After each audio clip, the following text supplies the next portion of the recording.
Okay, let's start without wasting time. Adani के shares इतना ज़्यादा गिर रहे हैं या फिर आपका एसीसी अंबुजा वगैरह गिर रहे हैं, ये ऐसा क्यों हो रहा है, क्या चीज़ है, ये सब तो हम लोग डिस्कस कर चुके हैं कि हिंडनबर्ग की रिपोर्ट आई हुई थी जिसकी वजह से उसने एलिगेशंस लगाए थे। ये सब चीज़ें आपको मिल जाएंगी, डिस्क्रिप्शन में लिंक है।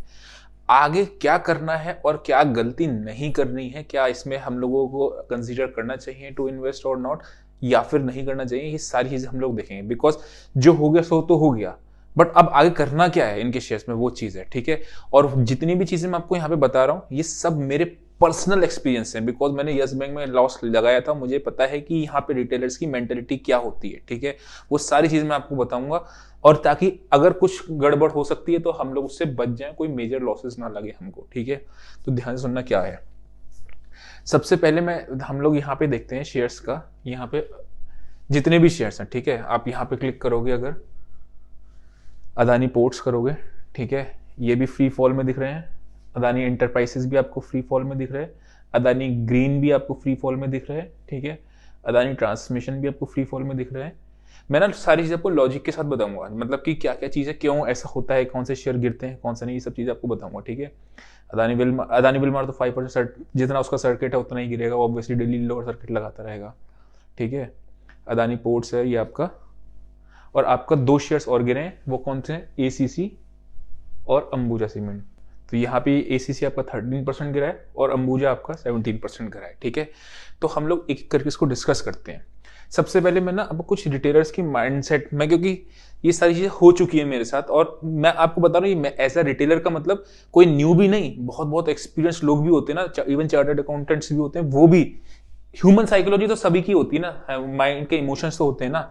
अब वो इमोशंस क्या कहते हैं, लेट से कोई एक स्टॉक है, 200 रुपए का स्टॉक है, ठीक है, वो यहां से बढ़ के 400 रुपए हो गया, तो हमारे दिमाग में क्या आता है, इन्फोसिस है जैसे विप्रो या कोई भी स्टॉक है ऐसा जो 200 से 400 हो गया, या इसमें नहीं खरीदते हैं, ऑलरेडी चल चुका है। ये मेंटेलिटी होती है, ऑलरेडी चल चुका है और कितना चलेगा, सस्ता ढूंढने जाते हैं।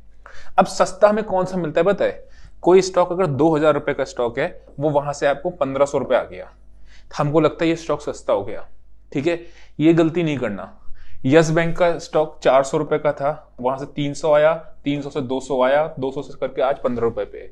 एक एग्जांपल नहीं, बहुत एग्जांपल देता हूं। यूनिटेक का एग्जांपल है, तीसरा आपका डीएचएफएल का एग्जांपल है। ठीक है, ऐसे आपको न्यूमरस एग्जांपल्स मिल जाएंगे जो कि आपको लगता है यार यहाँ पे सस्ता, और लोग बहुत लेते हैं। अभी मैं आपको बताऊंगा कि मार्केट में इस तरीके का बबल कब बर्स्ट होता है, वो भी चीज देखेंगे। ठीक है, तो ये तो हो गया आपका ह्यूमन साइकोलॉजी। तो इस साइकोलॉजी से बचना पर्सनल एक्सपीरियंस से बता रहा हूं। ठीक है, दूसरा क्वेश्चन आता है कि अंबुजा और एसीसी को क्यों गिरे। देखो, एक सिंपल सी चीज होती है, प्लेजिंग पता होना चाहिए आपको। ठीक है, प्लेजिंग क्या होती है, जैसे अगर आपने कोई शेयर्स बाय करे हैं, लेट्स से आपने रिलायंस के शेयर बाय करें, आपकी प्लेजिंग बता रहा हूं, आपने रिलायंस के 2500 रुपीज के शेयर बाय करें और 100 शेयर बाय करें, तो कितने के आ जाएंगे, 2,50,000 रुपीज के। अब आप इवन जरोदा के पास जाओ, किसी ब्रोकर के पास भी जाओगे ना, तो वो ब्रोकर कहता है आप इस पे मार्जिन ले सकते हो, मतलब इस पे कुछ 20-30% का हेयर कट लगा देगा, और 70% 70 या 80% के आसपास आपको इस पे लिमिट मिल जाती है 2 लाख रुपए की। उस 2 लाख रुपए को आप स्टॉक मार्केट में यूज कर सकते हो अगर आप ब्रोकर से मार्जिन लेके जा रहे हो। ठीक है, ऐसे ही ये प्लेजिंग लोग क्या करते हैं बड़े स्केल पे, ये नॉर्मल कोर्स ऑफ बिजनेस में, कुछ दैट इज नॉट इलीगल है ना। बैंक्स के पास जाते हैं और बैंक्स के पास कहते हैं बैंक हमारे पास इतने परसेंट के ये हमारे शेयर्स हैं, इसकी वैल्यू अभी 2000 रुपीज चल रही है, और हमारे पास इसके 1 लाख शेयर्स हैं। ठीक है, अब ये 1 लाख शेयर्स हमारे आप गिरवी रख लो, इसके बदले में हमें पैसे दे दो। ठीक, ये तो कहानी हो गई प्लेजिंग ऑफ शेयर्स की। इसके बदले में बैंक क्या करता है, इसमें से कुछ हेयर कट लगाता है 20% 30%, और निकाल के अपना आपको वो दे देता है, पैसे देता है। एसीसी और अंबुजा के शेयर्स की हम लोग अगर देखते हैं तो वो थे प्लेज, मतलब around 65% of the shares Ambuja और एसीसी के इन लोग अदानी ने प्लेज कर रखे थे। ठीक है, ड्यूश बैंक वगैरह को आप गूगल पर सर्च कर लेना किस बैंक को सर्च करे थे, तो वो प्लेज करे हुए थे। अब पता क्या होता है, जब प्लेज करे हुए किसी के पास शेयर्स हैं, लेट से 2000 रुपए का शेयर था, प्राइस था हमारा, इसमें बैंक ने कहा ठीक है हमको 1500 रुपीज के हिसाब से आपको पैसे दे देंगे। ठीक है, 500 रुपए का हम हेयर कट रखेंगे, 1500 रुपए की सिक्योरिटी मान के अब दे देंगे, जैसे लैंड पे हम लोग लोन ले जाते हैं, हाउसिंग लोन, व्हीकल लोन, ये सब चीजें। ठीक है, वैसा करके। अब अगर ये शेयर 1500 रुपए आता है ना, 1500 नहीं, पहले शेयर आएगा 1800। ठीक है, तो बैंक क्या कहेगा, बैंक कहेगा भाई साहब 1800 रुपए का शेयर आ गया, देख लो इसको, मैंने तो शेयर्स मार्केट में हमारा बेच सकते हैं, वो एग्रीमेंट ऑब्वियसली होता है पहले से ही। 1800-1700 आ गया, ठीक है, देख लो भाई, ठीक है। अब यहां पे ना बेयर्स लोग भी फायदा उठाते हैं, उनको भी पता है ये शेयर्स प्लेज करे हुए हैं, अगर यहाँ पे ठोकने जाओगे शेयर्स को, मतलब आप बेचने जाओगे तो क्या होगा, ये पैनिक हो जाएंगे और बैंक की फिर इंस्टीट्यूशन बेस्ड सेलिंग आ जाएगी जिन्होंने प्लेज किया हुआ है। तो यहाँ की इसकी कहानी ये है कि प्लेजिंग ऑफ द शेयर्स हो रखे हैं। तो ये तो हमें पता चल गया, दो चीजें हमने पता करी, बॉटम फिशिंग नहीं करनी है। बॉटम फिशिंग क्या, नीचे से बार बार एवरेज करो उठाओ, एवरेज करो उठाओ, एवरेज करो उठाओ, नहीं। और एक गलती मत करना बिल्कुल भी कि इसके फ्यूचर्स ट्रेड करो, ठीक है। हो सकता है पैसे कमा लो, अगर आपके पास देखो एक्स्ट्रा मनी है, या आप कैसीनो खेलते हो या गैम्बलिंग करते हो, वो भी लोग करते ही है ना, अगर वो सब करना है वो आपका है। मैं उनकी बात कर रहा हूं जिनका हार्ड अर्न मनी है, ठीक है, क्योंकि मेरा hard earn money yes bank में गया था। तो अदानी एंटरप्राइज है, इसके फ्यूचर्स ट्रेड करोगे ना, अगर लेट से आपने यहाँ पे शॉर्ट कर दिया इसको देख के, तो बहुत ज्यादा चांसेस होते हैं कि शॉर्ट कवरिंग भी आ सकती है। अब फ्यूचर ट्रेडिंग क्या होती है, आपकी होती है मार्जिन बेस्ड ट्रेडिंग। मतलब आपके पास अकाउंट में 1 लाख रुपए पड़े हैं, लेकिन आप 7 लाख रुपए के शेयर से 5 लाख रुपए के शेयर उठा सकते हो। तो अगर 10% का लॉस लगता है तो 1 लाख का 10,000 रुपए नहीं लगेगा, वो लॉस लगेगा आपको 5 लाख का 10% यानी 50,000 रुपए का लॉस, ठीक। तो फ्यूचर्स ट्रेडिंग इसमें नहीं करनी है, और ट्रेडिंग के लिए और स्टॉक्स हैं या मार्केट है, आप उधर जाओ ना, इधर क्यों करना। ये बात तो हो गई आपकी यहां तक इसकी। अब मैं थोड़ा सा ना सरप्राइज हूं।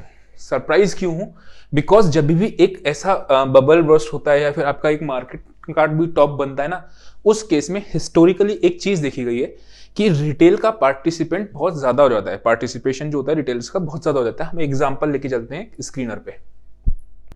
यहां पे अगर आप देखोगे, मैंने IRCTC में काफी अच्छे पैसे बनाए थे। जब ये 2700 रुपीज पे लिया था, 6000 रुपीज पे बेचा था इसको मैंने 2700 से लेके बहुत जल्दी। मतलब जब खुले तब अपर सर्किट, जब खुले तब अपर सर्किट लगाता था, बैन में चले जाता था, बैन खुलता था फिर अपर सर्किट लगा देता था, ये तब था। और 6000 पे निकला क्यों, तो मुझे पता था एक दिन तो ये फटेगा। मतलब अब कब फटेगा किसी को नहीं पता होता। अपना गया वो 6400 तक था, मुझे नहीं पता था 6400 टॉप बन जाएगा, लेकिन अपना स्टॉप लॉस ट्रेल करके 6000 ले आया था। मैं 400 रुपए का लग गया, लेकिन कोई दिक्कत नहीं, नीचे 2700 से बाइंग करा था। वो कैसा है, एक्सपीरियंस से पता चलता है हर चीज, ठीक है। अब मैं आपको बताता हूं, यहाँ पे ये आपका पब्लिक होल्डिंग जो होती है ना, जब भी यस बैंक में 2018 में मैंने अगर ये बात पता होती, ये चीज मुझे किसी ने बताया होती, शायद मेरा इतना लॉस नहीं लगता। हमेशा पब्लिक होल्डिंग बढ़ती चली जाती है, मतलब पब्लिक के पास शेयर पहुंच जाते हैं और अल्टीमेटली इवेंचुअली पब्लिक, क्योंकि रिटेलर को ही अल्टीमेटली लॉस बेयर करना होता है ना, तो वो चीज है। तब मेरे को नहीं पता था ये बात, लेकिन अब पता है, ठीक है। जब पब्लिक के पास आपके ज्यादा है, आप अगर देखोगे तो पब्लिक की होल्डिंग आपकी यहां पे बढ़ रही है, करेक्ट, और शेयर आपका समवेयर अराउंड इस जगह पे ही, I think date 18th of कुछ अक्टूबर 2021 की बात है, आई गेस तब की बात है ये, 21 या 22 देख लेना उसमें है। तब आपका शेयर उसका पीक कर रहा था एक ही दिन में 6400, जब स्प्लिट नहीं हुआ था तब की बात है ये। 6400 से आपका एक ही दिन में 5500 और फिर उसका 4000 रुपए तक का सीधा शेयर गिर गया। कहने का मतलब क्या है, प्रमोटर पब्लिक के पास होल्डिंग पड़ी हुई है, ठीक है। वेयर एज अदानी के शेयर्स अगर हम देखते हैं, यहां पे हम देखते हैं अदानी, ये खोलते हैं, ठीक है। अभी प्रमोटर्स के पास ही है सारा। मतलब अगर अदानी में अगर देखो, जैसे राणा कपूर था, वो प्रमोटर ही चोर था, ठीक है। लेकिन अगर प्रमोटर गलत होता है ना, तो अपने शेयर्स बेच के पैसा निकाल लेगा ना वो। लेकिन यहां के केस में प्रमोटर्स के पास सारे शेयर्स पड़े हुए हैं, देख रहे हो आप, ऑलमोस्ट सभी शेयर्स हैं। तो यानी प्रमोटर्स की तरफ से, प्रमोटर्स की इंटेंशन नहीं है यहाँ पे कि प्रमोटर्स अपना माल बेच के निकल जाए। बहुत से प्रमोटर्स फ्रॉड होते हैं, ठीक है ना। वो प्रमोटर्स क्या करते हैं, रिटेल पब्लिक को, इंस्टीट्यूशन को पैसे माल चिपका के चले जाते हैं, या फिर कोई शेयर चला रहा होता है तो वो शेयर्स उसको चिपका के रिटेल को चला जाता है। तो यहाँ पे प्रमोटर रिलेटेड इशू नहीं दिख रहा है, बिकॉज प्रमोटर्स तो हैं, अब पब्लिक के पास होल्डिंग ही नहीं है, 4-5-6% है ऐसे ही, किसी शेयर किसी उसमें है, लेकिन जनरली पब्लिक के पास नहीं है। तो ये एक साइन होता है, बस यही एक डिफरेंस है कि आपका इसमें ये गिरेगा या नहीं गिरेगा, जिसकी वजह से मेरे को थोड़ा सा लग रहा है, थोड़ा डाउटफुल हूं। वापस आते हैं अपने चार्ट पे। अब गिरेगा या नहीं गिरेगा इस पर डाउट आ गया, लेकिन अगर इसको बचना होता ना, मतलब आज इसका FPO है, अगर इसको शेयर को बचना होता तो जितने भी इसके बैंकर्स होते हैं उनके पास आज ही का दिन था। मतलब उन्होंने पूरी कोशिश करी होगी शेयर को बचाने के लिए, FPO से भी नीचे प्राइसेस में आ गए, तो इन्होंने कोशिश तो पूरी करी होगी बचाने के लिए, लेकिन शेयर नहीं बचा पाए। इसका मतलब कुछ ना कुछ ऐसा अंदर है जो बहुत प्रॉब्लमेटिक है, ठीक है, तभी तो शेयर्स नहीं बच रहे। मतलब कोशिश ही नहीं हो पा रही थी शेयर्स के ऊपर आने की भी पूरे टाइम मार्केट में जब था। तो हमने क्या क्या सीखा इसमें कि सब प्रमोट रिटेलर्स की होल्डिंग बढ़नी चालू हो जाती है। मार्केट का भी जनरली टॉप तभी बनता है जब रिटेलर्स बहुत ज्यादा ऑप्टिमिस्ट हो जाते हैं, मार्केट में एक्सट्रीम ग्रीड का सिनेरियो आ जाता है, तब मार्केट का भी टॉप हो जाता है, ठीक है। तो वही सेम चीज है, लेकिन इसमें वो चीज मिसिंग है। नंबर सेकंड जो लगता है कि फॉल क्यों आया, अगर बचना था तो आज बचना चाहिए था इसको, ठीक। नंबर थर्ड हमने क्या चीज देखी थी कि हमारी साइकोलॉजी क्या होती है, 2,000 रुपए का स्टॉक अगर 4,000 रुपए का स्टॉक 2,000 रुपए आ गया तो हमको लगेगा वो सस्ता हो गया, ठीक है। और हमारी मेंटेलिटी क्या होती है, 200 रुपए का स्टॉक 400 हो गया तो महंगा हो गया। इस मेंटेलिटी को नहीं करना है। और बॉटम फिशिंग नहीं करनी। बॉटम फिशिंग का मतलब लेट से आपने अदानी क्या करा, 596 पे बाय कर लिया, अब आपको लगता है थोड़ा और नीचे आएगा, मैं और ऐड कर लेता हूं, नीचे आएगा और ऐड कर लेता हूं, ठीक है, हो सकता है ऊपर चले जाए, लेकिन रिस्क क्यों लेना, ठीक है। और ये भी रिस्क एक होता है calculated, this is not a calculated risk. आपको पता ही नहीं है ये शेयर कहां जाएगा, हो सकता है 700 रुपए चले जाए, हो सकता है 300 रुपए चले जाए। तो बेहतर क्या है, ट्रेडिंग इस शेयर्स में अपन लोग नहीं करेंगे, ठीक है। तो आई होप आपको पूरी बात समझ में आई होगी। आज के लिए इतना ही, see you in next session, till then bye bye.